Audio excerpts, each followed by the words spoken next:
నమస్కారం. నేను చందు. ఈరోజు ప్రేరణలో భాగంగా సమయమే సంపద. మనిషి తనకిష్టమైన పని అయితే ఎంత సమయమైనా వెచ్చిస్తాడు. ఇష్టం కాని పని అంటే ఇష్టం లేని పనిని కష్టంగా భావించి అసలు సమయమే కేటాయించడు. జీవితం ఎంతో అమూల్యమైంది. సమయం అంతకుమించి విలువైంది. మనకు తెలియకుండానే క్షణాలు గడిచిపోతుంటాయి. మనం సంతోషం కోసం, ఆనందం కోసం వెతుకుతుంటాం. అది ధర్మబద్ధమైనదో, అలౌకికమైనదో అయితే మంచిది.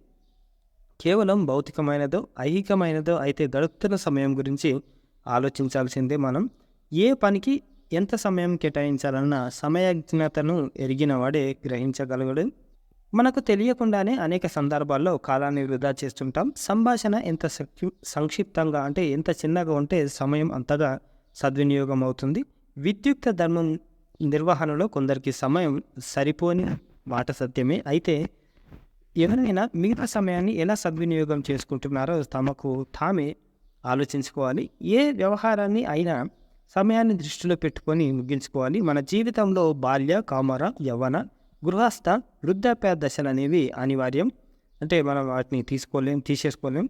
ఈ దశలో దొరికే అవకాశాలను అందిపుచ్చుకొని నిర్ణీత సమయాలలో నిర్ణీత జీవన విధానాలను, విధులను అనుసరించాలి.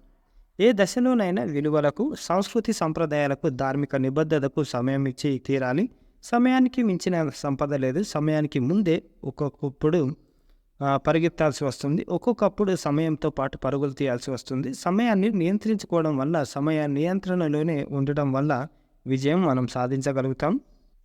తాత్కాలిక భోగ లాలసతకు, విలాసాలకు బానిసలైన వాళ్ళు సమయాన్ని పట్టించుకోరు. జీవితంలోని అమూల్య క్షణాలను జారవిడుచుకుంటున్నామన్న సత్యాన్ని గ్రహించలేరు. వార్ధక్యంలో అటువంటి వారికి మిగిలేది పశ్చాత్తాపమే. అంటే ముసలితనంలో వాళ్ళకు మిగిలేది పశ్చాత్తాపమే. కష్టాలు వచ్చినప్పుడు కరుణా సింధువును శరణు వేడుకుంటాం. సుఖశాంతులు ఉన్నప్పుడే, జవసత్వాలు ఉన్నప్పుడే జగత్పత్తిని స్మరిస్తే కష్టాలే రావు కదా అంటాడు ప్రాచీన హిందీ భక్త కవి కబీర్ దాస్. ఏ క్షణాన ఏ మార్పులు చూస్తామో తెలియదని సాగర కిరీటమే చెప్తుంది. లెక్కించి వాటిలో కాలాన్ని నేను అన్నాడు గీతాచార్యుడు. మరి మనిషి సర్వదా లక్ష్య పెట్టాల్సింది కాలాన్ని అని అర్థం. పూర్వం ఋషులు, యోగులు, కవులు, అవధూతలు సమయాన్ని స్వాధీనంలో ఉంచుకోవడం వల్లనే జాతికి అమృత భాండార్ లాంటి జ్ఞాన భాండాగారాన్ని అందించగలిగారు. సమ్మతికైనా దుర్మతికైనా ఒక క్షణం చాలు యశో శిఖరాగ్రానికి.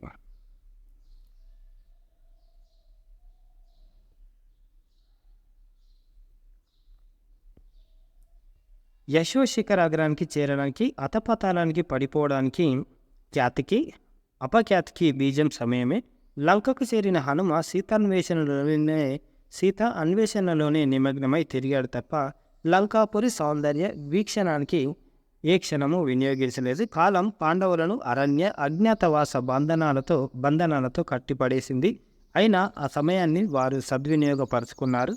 అది ధీరుల లక్షణం. సమయమే సర్వేశ్వర స్వరూపం. దాన్ని గౌరవించాలి, ప్రేమించాలి, పాలించాలి, పాటించాలి.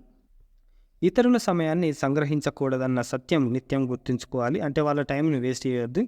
సంకల్ప శుద్ధి గలవాడు సమయం చాలడం లేదు అనలేడు. అంటే టైం సరిపోలేదు అని చెప్పలేడు. సమయాజ్ఞుల కోసం సమయం, అవకాశం ఎప్పుడు నిరీక్షిస్తూనే ఉంటాయి అని చిమ్మపూడి శ్రీరామమూర్తి గారు రాసిన అంతర్యం ఇది. ఇదన్నమాట. టైం వేస్ట్ చేయకుండా దాన్ని ప్రాపర్గా వాడుకుంటే మనం ఖచ్చితంగా విజయం సాధిస్తాం. ఇది ఈరోజుకి సంబంధించిన ఆర్టికల్. లైక్ చేయండి, షేర్ చేయండి, సబ్స్క్రైబ్ చేయండి. Thank you. ధన్యవాదాలు.